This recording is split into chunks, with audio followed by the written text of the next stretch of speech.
भारत के governor general. आज हम भारत के ब्रिटिश राज में जितने भी गवर्नर जनरल हुए उन सब के बारे में बताऊंगा। सबसे पहले तो मैं बता दूं कि 1773 ईस्वी में सबसे पहली बार लॉर्ड वारेन हेस्टिंग्स को बंगाल का पहला गवर्नर जनरल बनाया गया। तब से लेकर के बंगाल के कुल 11 गवर्नर जनरल हुए। 1934 ईस्वी में बंगाल के गवर्नर जनरल का पद समाप्त कर दिया गया और उसे भारत का गवर्नर जनरल कर दिया गया। लॉर्ड विलियम बेंटिक भारत के पहले गवर्नर जनरल थे। और मैं बता दूं, लॉर्ड विलियम बेंटिक 1828 से 1834 ईस्वी तक बंगाल के गवर्नर जनरल भी रहे और 1834 से 1835 ईस्वी के बीच में वो भारत के भी गवर्नर जनरल रहे। इस तरह से लॉर्ड विलियम बेंटिक बंगाल के आखिरी गवर्नर जनरल तथा भारत के पहले गवर्नर जनरल थे। लॉर्ड विलियम बेंटिक का दोनों ही कार्यकाल काफ़ी महत्वपूर्ण रहा। अगर हम बंगाल के गवर्नर जनरल के रूप में बात करें तो लॉर्ड विलियम बेंटिक के समय में भारत में अनेक सुधार कार्य किए गए, जिनमें से सती प्रथा का उन्मूलन सबसे प्रथम था। राजा राम मोहन राय के सलाह पर उन्होंने भारत में सती प्रथा का उन्मूलन किया और भी बहुत सारे काम लॉर्ड विलियम बेंटिक के समय में किए गए। खास करके भारत के गवर्नर जनरल के रूप में अंग्रेजी को शिक्षा का माध्यम बनाया। मैं बता दूं, 1834 ईस्वी में लॉर्ड मैकाले ने अपना प्रख्यात मैकाले मिनट्स दिया था और उसने भारत में अंग्रेजी शिक्षा की पैरवी की थी। मैकाले के रिपोर्ट के आधार पर ही भारत में अंग्रेजी शिक्षा का शुरुआत हुआ और साथ साथ लॉ कमीशन की भी नियुक्ति हुई। 1835 ईस्वी में चार्ल्स मेटका भारत के गवर्नर जनरल बने। 1835 से लेकर के 1835 से 1836 के बीच में रहे। इनके कार्यकाल की सबसे प्रमुख जो बातें थी वो थी प्रेस की स्वतंत्रता।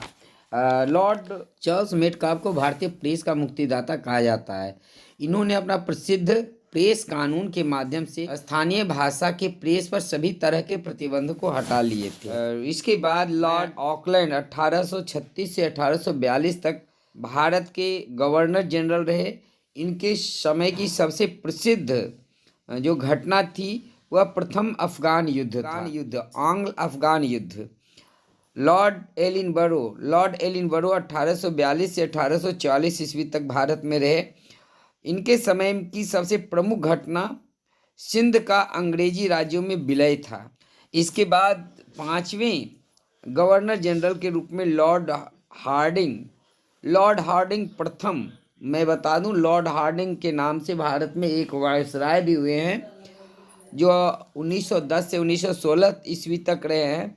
तो ये लॉर्ड हार्डिंग फर्स्ट थे जिन्होंने 1844 से 1848 ईस्वी तक भारत में शासन किया और इनके शासनकाल की सबसे प्रमुख घटना प्रथम आंग्ल सिख युद्ध था। इस युद्ध में अंग्रेजों की जीत हुई थी। इसके बाद लॉर्ड डलहौजी भारत के गवर्नर जनरल बनकर के 1848 ईस्वी में आए और ये 1856 ईस्वी तक गवर्नर जनरल रहे। भारत के इतिहास में लॉर्ड डलहौजी को कई कारणों से जाना जाता है। बहुत प्रमुख कार्य इनके समय में हुए।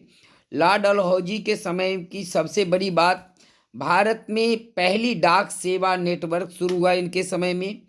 इसके बाद इन्होंने भारत में पहली इलेक्ट्रिक टेलीग्राफ की शुरुआत 1852 ईस्वी यानी 1852 को की थी। और तीसरी सबसे महत्वपूर्ण बात ये थी कि इनके कार्यकाल में ही भारत में पहली रेल जो 1853 ईस्वी में शुरू हुई थी, मुंबई से थाने तक चली थी।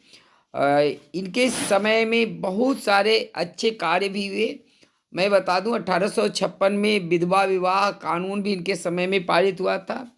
लेकिन इनके शासनकाल की सबसे बड़ी जो कंट्रोवर्शियल विवादास्पद कानून था वो था डॉक्ट्रिन ऑफ लैप्स, यानी भारत के जो राजा जिनके पास अपने संतान नहीं होते थे उनको गोद लेने से मना कर दिया गया था। ये कहा गया था कि वैसे राजा जिनके अपने संतान नहीं है उनके राज्य का विलय अंग्रेजी राज्य में कर लिया जाएगा। तो इस तरह से कई सारे झांसी, नागपुर, सतारा, इन सबको अंग्रेजी राज्य में मिला लिया गया था। और एक प्रमुख घटना ये भी हुई थी इनके शासनकाल में मिसमैनेजमेंट का आरोप लगा करके अवध के नवाब को अवध से बेदखल कर दिया गया था और अवध का अंग्रेजी राज्यों में विलय कर दिया गया था। ये दोनों कानून जो थे, हड़प नीति के नाम से प्रसिद्ध डॉक्ट्रिन ऑफ लैप्स और अवध का विलय, ये 1857 के गदर का प्रमुख कारण बना। इसके बाद भारत के अंतिम गवर्नर जनरल के रूप में लॉर्ड कैनिंग आए, जो 1856 से 1858 के बीच में रहे। इनके शासनकाल के सबसे बड़ी घटना प्रथम स्वतंत्रता संग्राम, जिसे म्यूटिनी ऑफ 1857 भी कहा जाता है, या भारत का स्वतंत्रता संग्राम भी कहा जाता है। पहली बार भारत में इतनी बड़ी विद्रोह हुई थी और उस समय भारत के गवर्नर जनरल लॉर्ड कैनिंग थे और इस युद्ध में हालांकि अंग्रेज़ों की जीत हुई और विद्रोही ताकतों को अंग्रेज़ों ने कुचल दिया था। इनके समय में ही मुगल साम्राज्य का अंत हुआ था। 1857 में बहादुर शाह जफर को गिरफ्तार करके बर्मा भेज दिया गया था। उनके दोनों बेटों का सरधर से अलग कर दिया गया था। 1857 के गदर के बाद ब्रिटिश ईस्ट इंडिया कंपनी का साम्राज्य समाप्त हुआ।